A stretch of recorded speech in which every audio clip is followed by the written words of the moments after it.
আজকে আমাকে একজন জিজ্ঞেস করছিল যে পৃথিবীর সব মানুষ কেন একই রকম না।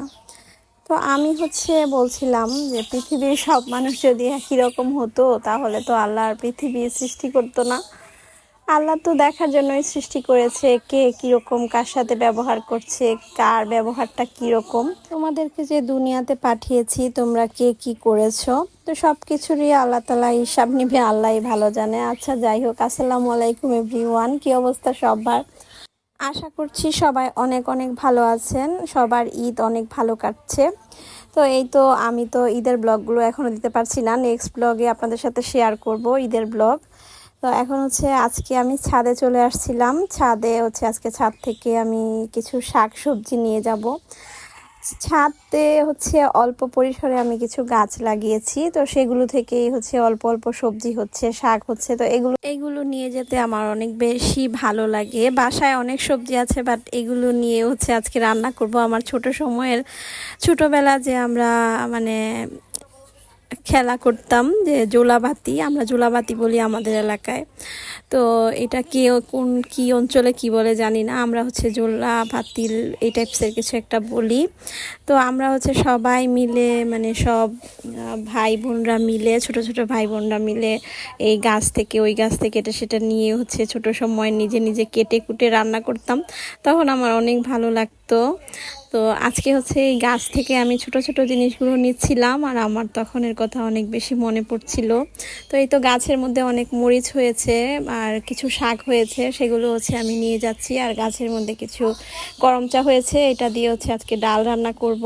আর আজকে সব কিছু আমি ছাদ বাগানের সবজিগুলো দিয়ে রান্না করার চেষ্টা করব, যেহেতু একদিন পর বাড়িতে চলে যাব। তো এই তো আমি ছাদ থেকে টুকিটাকি সবজি, বেগুন এগুলো পেরে নিয়েছি। বেগুন দিয়ে মাছ রান্না করব, আর শাকগুলো শুটকি দিয়ে রান্না করব। তো এগুলোতেই হয়ে যাবে। বাসায় তেমন কেউ নাই, আমরা দুইজন, জাস্ট দুইজনের জন্য এনাফ। তো দুইজন না তিনজন খালাকে নিয়ে।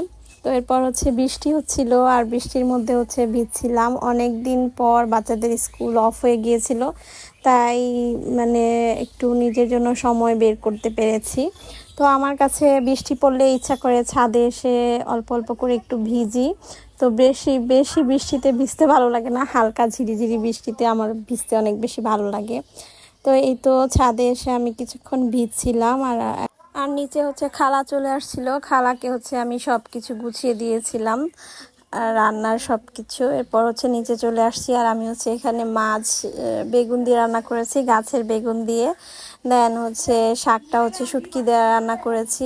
আর এখানে আস্ত মুরগি রান্না করব, মুরগির দুরোজ বলে এটাকে। তো আমার হাজব্যান্ড সকালবেলা বাজার থেকে একদম ফ্রেশ দেশি মুরগিগুলো নিয়ে আসছিল, তো এই জন্য ভাবলাম আমার হাজব্যান্ডের পছন্দ, তাই একটু রান্না করে ফেলি।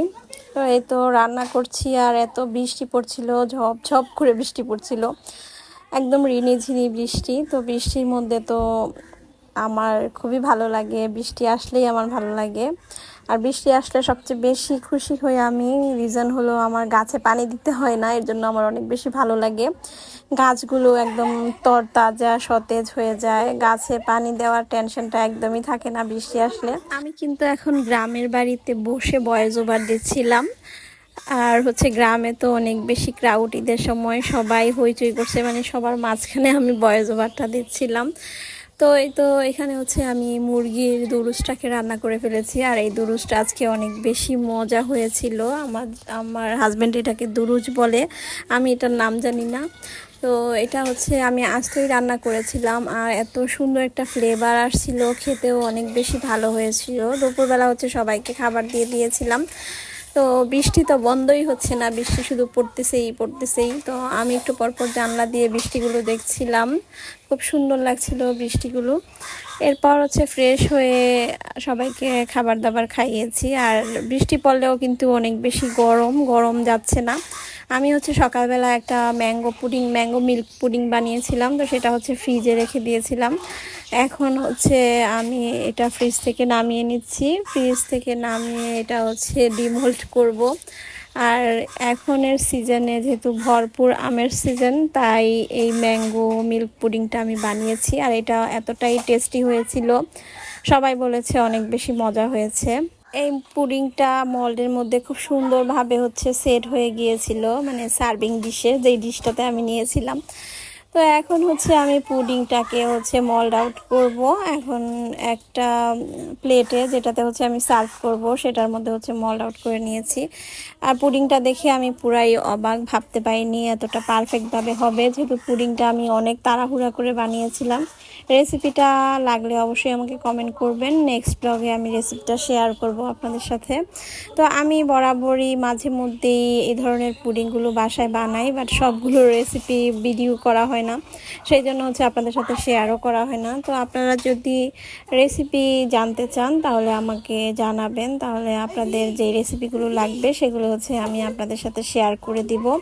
তো এই তো পুডিংটা এত খুব সুন্দরভাবে পারফেক্ট হয়েছে, দেখতেও খুব সুন্দর হয়েছিল।